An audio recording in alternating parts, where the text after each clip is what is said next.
예수 그리스도의 부활 이후 복음이 활발히 퍼지는 가운데 3세기에 로마에 큰 기독교 박해가 있었습니다.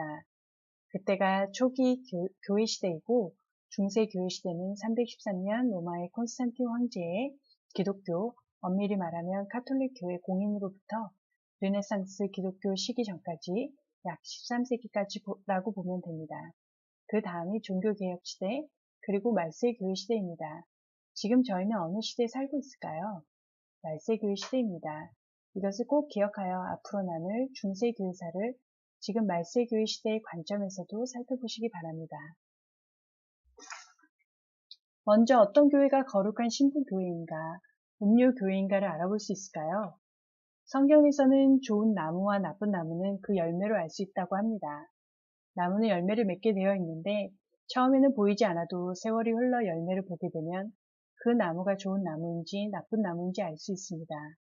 같은 맥락으로 지난 교회사를 거슬러 보면 어떤 교회가 하나님의 거룩한 신부였는지, 어떤 교회가 음녀교회였는지 그 열매를 보며 우리는 분별할 수 있습니다. 본격적으로 짐승, 세상 권력을 탄 음녀교회의 시작입니다. 음녀교회를 만드는 데 큰 공여를 한 인물들 중심으로 어떻게 교회가 변질되었는지 살펴보겠습니다. 초대교회를 지나며 200년 이상 계속된 가혹한 핍박 가운데서도 기독교인들의 숫자는 크게 증가되었습니다. 정치적으로 불안감을 느낀 콘스탄틴 로마 황제는 기독교를 공인함으로써 정치적 안정을 꾀하고자 하였습니다. 그래서 313년 콘스탄틴 황제는 종교 자유를 허락하는 밀라노 칙령을 내렸고 기독교는 점차 그 순수성을 잃어갔습니다. 콘스탄틴은 황제로서 이도교, 태양신 미트라를 숭배하는 자의 최고 사제이면서도 동시에 종교회의를 주관하고 교회를 짓는 데도 총괄자의 역할을 했습니다. 이교도 사제가 지은 성당들이 얼마나 화려하고 이교도적인 조각 형상이 곳곳에 있는 것은 당연한 일입니다. 경건한 모양은 있지만 경건의 능력이 없는 교회, 하나님의 임재가 없는 교회였겠지요.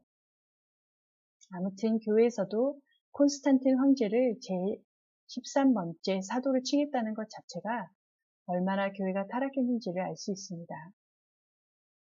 많은 사람들이 콘스탄틴이 첫 번째 기독교 로마 군주로 알고 있지만 사실 콘스탄틴은 한 번도 자신이 기독교인이라고 공인한 적은 없습니다. 세례도 죽기 바로 직전에 받았다고 합니다. 진정한 믿음의 고백이었는지는 아무도 모를 일이라 생각되지만 콘스탄틴으로 인해 교회는 기독교 옷을 입은 태양 숭배 종교로 타락했습니다. 심지어 자신이 전쟁 전날 표적으로 받았다는 십자가도 애굽신 앙크에서 유래된 것이라고 합니다. 사진에서 보시면 로마 카톨릭이 현재도 얼마나 태양신 숭배의 모습을 가지고 있는지 알 수 있습니다. 태양신 숭배의 형상임을 몰라서 하고 있을까요? 아님 로마 카톨릭의 실체가 태양신 숭배의 미트라교를 전락한 것일까요? 정말 알 수 없는 일입니다.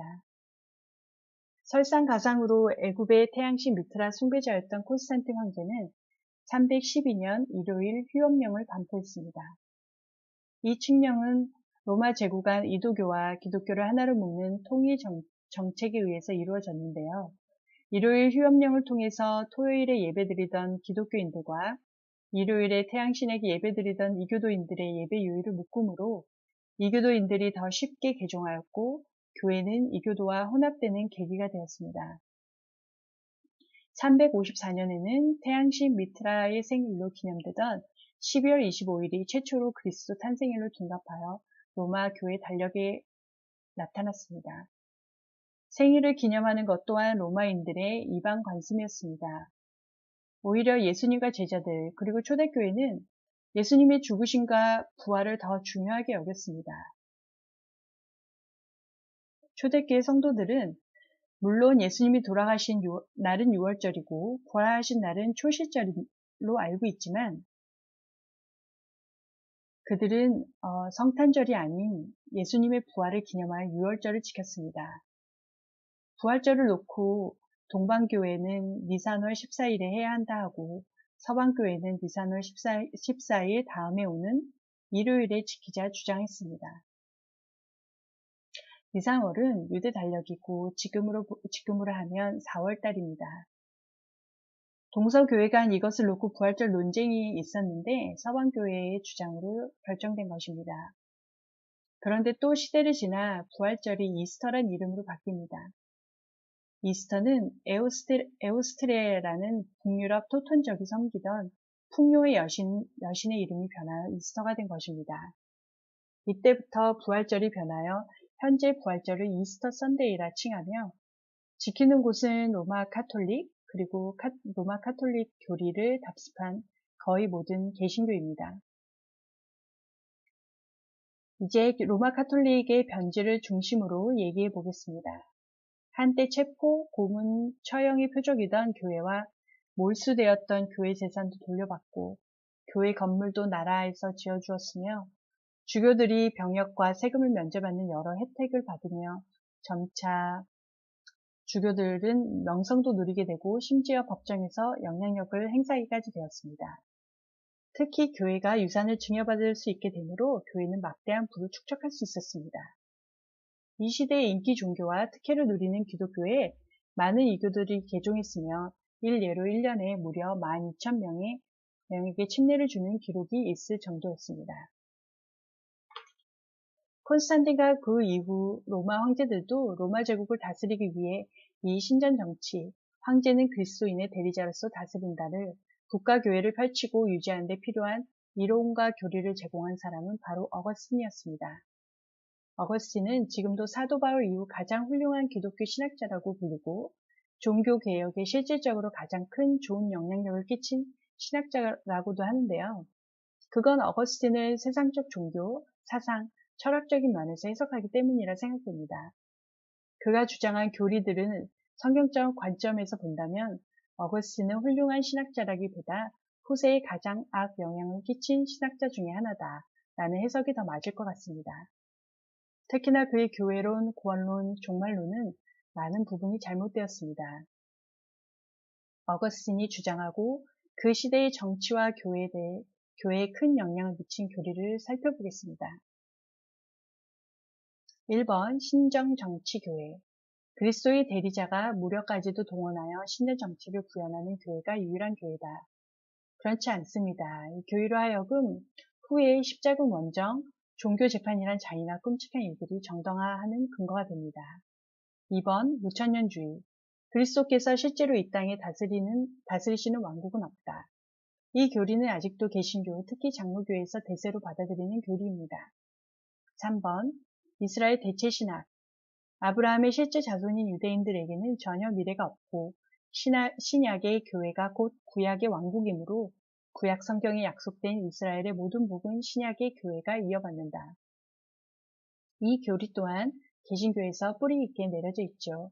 아직도 성경에 나오는 이스라엘이 교회로 대체되어서 해석되어지고 그리 배우고 있습니다. 4번 인간의 자유의지 박탈. 아담의 범죄 이후로 인간의 자유의지는 완전히 박탈되었다. 이것 또한 현재 개신교에서 자유의지는 행위 중심이라는 이유로 하나님이 인간에게 주신 아름다운 자유의지에 대해선 강조하고 얘기하기를 꺼려하는 경향이 있습니다. 5번 세례중생. 사람은 유아 세례를 통해 다시 태어난다. 이것 또한 개신교에서 아직 실행되고 있습니다. 조금 의미는 틀리지요. 부모의 신앙 고백으로 아이에게 세례를 준다고 하지만 이것이 성경적이진 않습니다. 6번 연옥. 그리스도 안에서 더러운 상태로 죽은 자들은 연옥불에 의해 정화된다. 아직 카톨릭에선 연옥을 믿고 있습니다. 오리겐의 마리아 숭배 사상이 암브로스에 왔을 때 그는 마리아 숭배 사상에 성물 숭배 사상을 더했고 어거스틴은 이 모두에다 죽은 자를 위한 기도를 인정하는 연옥서를 보태었습니다. 7번 마리아 숭배. 하나님의 어머니 마리아는 그리스도를 이 땅에 가져오는 은혜의 통로로 죄 없이 수태되어 그리스도를 출생한 이후에도 평생 동정녀로 살았다. 이것도 카톨릭에선 여전히 마리아를 숭배하고 있습니다. 이거는 사실이 아니지요. 마리아는 예수님을 낳으신 이후에 예수님의 동생들을 낳으셨습니다. 8번 성인들의 공적. 소성인들의 공적이 있으면 죄들이 경감된다. 카톨릭에선 여전히 성인들에게 중보기도를 부탁하는 기도를 드리고 있습니다. 그 밖에 후에 어거스틴에게 영향을 주었던 키프리아는 교회의 중요성을 강조하여 교회 밖에는 구원이 없다는 교리를 공식 선포하고 카톨릭 성직 제도를 확고히 한 인물입니다. 또 암브로스는 카톨릭 성자 숭배 사상의 시초가 됐고 데오도시우스 황제를 회귀시키므로 황제보다 교황이 위에 있다라고 하여 카톨릭 교회주의에 영향을 준 사람입니다. 이때에도 성경적 교회의 모습을 지켜나간 사람이 있었는데 교회는 이들을 이단으로 규정하여 이들을 화형이나 수장 등 잔인한 방법으로 처형했습니다. 이때에는 카톨릭 교회에 의해 이단으로 정죄받으면 아무도 살아남을 수 없었습니다. 콘스탄틴과 어거스틴을 거치면서 종교개혁 전까지 서유럽의 모든 국가는 오직 카톨릭 교회만을 국가교회로 인정하였고 카톨릭에서 인정하는 교리 외에 다른 교리는 이단으로 정죄받았습니다. 중세시대의 타락한 음료교회의 열매라 생각되는 십자군 전쟁과 종교 재판을 알아보겠습니다. 십자군 전쟁은 11에서 13세기까지 감행된 중세 서유럽의 로마 카톨릭 국가들이 중동의 이슬람 국가에 대항하여 성지 예루살렘을 탈환하는 것을 목적으로 행해진 대규모 군사 원정입니다. 당시 서유럽의 로마 카톨릭 국가들의 입장에서 본다면 십자군은 의로운 군대로 이 전투는 거룩한 전쟁이었지만 실제로는 이슬람 세계의 여러 나라들뿐 아니라 같은 기독교 문화권이었던 나라들까지 공격해 들어간 침략군이었습니다. 단순 예루살렘 성지 탈환이 목표라고 보기 힘든 잔인하고 끔찍한 짓들을 저지릅니다. 8차에 걸친 십자군 전쟁은 1차를 빼고는 나머지 7차가 모두 실패로 돌아갑니다. 시간이 지나고 회차가 거듭될수록 자신들의 이익과 영지를 얻고 보물을 얻기 위한 전쟁으로 전락해버립니다. 십자군 전쟁을 통해 각 계층마다 원하는 것을 이루려는 계략이 있었는데요. 교황은 교황권 강화를, 왕은 지위와 영토 확장을 목적으로, 성주는 돈과 명예를, 상인은 새로운 물품이나 돈을, 노예는 자유와 신분 상승을 위한 정치적이고 경제적인 성향이 반영된 전쟁이었습니다. 이 전쟁에서 약탈되어 온 유물, 서적, 그리고 유입된 이슬람 문화, 수학, 건축, 술, 지리학은 훗날 르네상스 운동에 영향을 주었습니다. 그리고 무지와 광진, 편협성을 버리지 못한 십자군의 횡포는 신자들에게는 기독교에게 등을 돌리게 되는 계기가 되기도 하였고 신자들에게는 기독교가 아닌 타 종교에 대한 증오를 불러오는 계기가 되어서 후대 이슬람 선교와 이스라엘 선교에 막대한 장애를 초래하기도 했습니다. 중세시대의 본격적인 암흑기라고 할 수 있는 13세기 로마교회의 종교재판입니다. 1233년 교황 그레고리 9세는 종교재판을 교회의 공식 교리로 채택했습니다. 종교재판은 만연한 이슬람 교도들 때문에 시작된 것이 아니라 성경대로 믿는 그리스도인들 때문에 시작되었습니다. 역사의 기록은 종교개혁 이전에 로마 카톨릭 교회 밖에 성경대로 믿는 신자들이 있었음을 보여줍니다. 이들의 공통점은 로마 교황에게 순응하지 않았으며 하나님의 말씀을 최종 권위로 삼고 따랐다는 것입니다. 그리고 로마 카톨릭은 이들을 이단으로 정죄하고 잊지도 않은 죄를 뒤집어 씌워 일방적인 종교 재판을 가하고 그 결과를 비참하게 살해당한 많은 믿음의 성도들이 있었습니다. 이때에는 카톨릭 교회에 의해 이단으로 정죄받으며 아무도 살아남을 수 없었습니다. 이런 믿음의 삶으로 타협하지 않고 영적으로 깨어있어 하나님의 진리를 보존하기 위해 생명을 바쳐 저항한 대표적인 자들이 왈도파, 알비파들입니다. 이들은 이단이라고 정죄당하고 쫓기어 신앙생활을 하며 이렇다 할 교회 건물도 가지고 있지 않았던 믿음의 선진들입니다. 이들을 딱히 부를 만한 이름도 없어서 왈도파, 알비파 이렇게 불렸다고 합니다.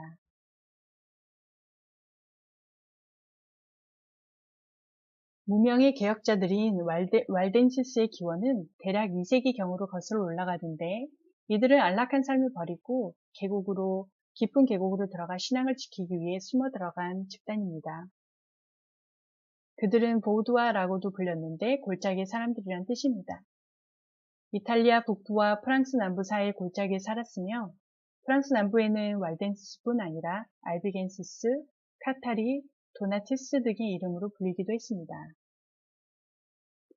로마 교회의 1000년이 넘는 오래 박해에도 이들은 하나님의 은혜로 지형적으로 숨어 살기 좋은 이탈리아 북부의 산지에서 수세기 동안 명맥을 유지할 수 있었습니다. 이들이 보유했던 구라틴어 역본을 중세 언어로 번역하기도 했습니다. 다른 파 알비겐시스라고 불리는 유명한 그리스도인들은 프랑스 알비시 근처에 살면서 성경에 근거한 삶 외에는 아무것도 몰랐던 선량하고 순진한 사람들이며 훌륭한 믿음의 소유자들이었습니다. 그들은 폭넓게 성경을 잘 아는 것으로 유명했고 성경 말씀대로 절제하는 청빈한 삶, 겸손하며 가난한 사람들을 돕는 삶, 신자와 수도자 사이의 평등함을 유지하는 삶을 추구했습니다. 이들은 로마 교회의 비성경적인 가르침을 단호히 거부했으며 더 나아가 로마 교회가 그리스도의 신부가 아니라고 선언했습니다. 알비겐시스를 박멸한 후 교황은 성경을 번역하거나 소지하거나 읽는 행위를 전면 금지해버렸습니다. 로마 카톨릭 교회 종교재판은 600여 년간 무수한 희생자를 낳았습니다. 후에 역사학자가 집계한 자료를 보면 종교재판으로 죽임을 당한 자의 수는 5천만 명이 넘습니다. 중세시대에 이단으로 판명되었던 그리고 지금도 개신교에서도 이단으로 여기고 있는 몬타누스파, 노바티아누스파, 도나투스파에 대한 재조명도 필요하다 생각됩니다. 현재 풀어진 성경의 진리로 봤을 때 그들의 모든 교리와 주장이 다 맞지 않는다 해도 상당히 중요한 것을 주장하였습니다. 예를 들면 노바티아누스파의 재침례를 요구하는 것, 즉 진정한 거듭남의 고백이 있어야 한다는 것이고요. 또 리더나 지도자들에 대한 엄격하고 도덕적인 잣대들, 예를 들어 변절자나 배교자를 다시 리더로 세우지 않는 것, 그리고 도나투스파의 황제나 국가, 정치가 종교에 개입하는 것에 대한 반대 등 지금 와서 그들의 교리와 주장을 다시 리뷰한다면 로마 카톨릭이나 개신교가 가지고 있는 잘못된 교리보다 더 올바른 성경적 가치를 추구하지 않았나 싶습니다. 아무튼지 우리가 역사나 누군가가 또는 세대가 얘기하는 것이 아닌 진리를 직시하는 능력이 그 어느 때보다 필요한 때입니다. 이제 중세 시대에서 현재 시대로 와서 살펴봅시다. 현재 시대의 어린 양의 신부교회는 어떤 교회일까요? 교파를 초월하고 보이지 않는 영적 권세가 있는 교회, 예수님만이 유일한 구원의 길이라고 외치는 교회, 성경 말씀, 진리, 복음 전파만을 외치며 동성애 반대, 전체주의를 반대하는 교회, 회개와 거룩을 추구하고 예수 그리스도의 중심으로 박해를 받을수록 성장하는 교회가 어린 양의 신부 교회가 아닐까 생각됐습니다. 반대로 짐승을 탄 음녀교회는 WCC 에큐메니컬 혼합교회, 예수님 외에 다른 구원의 길을 인정하는 교회, 기적과 사랑, 평화와 종교 간의 화합을 주장하는 교회, 동성애를 인정하고 전체주의를 인정하는 교회, 또한 정치 권력과 외형, 대형화 건물 등을 추구하는 교회, 최고 권력 지도자, 교황 중심을 주장하는 교회, 이런 교회들이 짐승을 탄 음료교회가 아닌가 생각했습니다. 중세 교회 역사에서도 보았듯이 보이는 것이 다가 아닙니다. 우리에게 전수되어졌다는 신앙도 그 뿌리가 어디인지 살펴보아야 합니다. 우리가 알고 하고 있는 모든 것부터 하나하나 살펴볼 필요가 있습니다. 그 뿌리가 악한 것이라면 우리가 하고 누리는 모든 열매들이 다 악한 것일 수 있습니다. 우리가 가는 교회는 어떤가? 드리는 예배는, 그 예배의 형식은, 우리가 하는 봉사와 섬김은, 또 우리가 가르치고 배운 교리와 역사는 진리를 얘기하고 있는지 우리는 면밀히 살펴보아야 할 것입니다. 사탄은 우는 사자와 같이 두루다니며 우리의 마음을 공격하고 흩음으로 인해 이 세상 교회의 사명과 목적을 이루지 못하게 합니다. 무엇보다 교회가 신부로 단정되어야 할 이 시대에 우리 교회가 깨어날 진리를 수호하고 교회 안에 이도교적인 모든 것을 청소하며 또 교회에 들어오는 모든 세속과 미혹의 생각 그리고 모습 등을 잘 분별해야 합니다. 분별하고 깨닫는 능력을 예수 그리스도께서는 우리 모두에게 허락하셨습니다. 바로 성령님이십니다. 성령님께서는 우리에게 우리의 눈을 띄게 하사 진리를 알게 하십니다. 그 진리를 생명을 다해 따를 수 있도록 능력을 허락하십니다. 그러나 우리가 죄에 빠져 있으면 잘 보지 못합니다. 잘 듣지도 깨닫지도 못합니다. 우리 모두 회개와 순종으로 자기 두루마리를 빠는 복된 자들로 이 시대를 살아가야 합니다. 세상의 모든 것은 이제 때가 얼마 남지 않았음을 알려줍니다. 더 많은 사람이 구원을 받게 하기 위해 주님께서는 지금 사단의 공격과 환란의 때를 맞고 계신 것 같습니다. 그래서 우리에게 때가 있을 때 우리가 더욱 진리 위에 서 있어야 합니다. 주님을 제대로 알고 주님을 따라가야 합니다. 종교가 아닌 진리의 길로 가야 합니다. 그리고 참된 진리를 알고 참된 구원을 전하는 증인들이 되어야 합니다.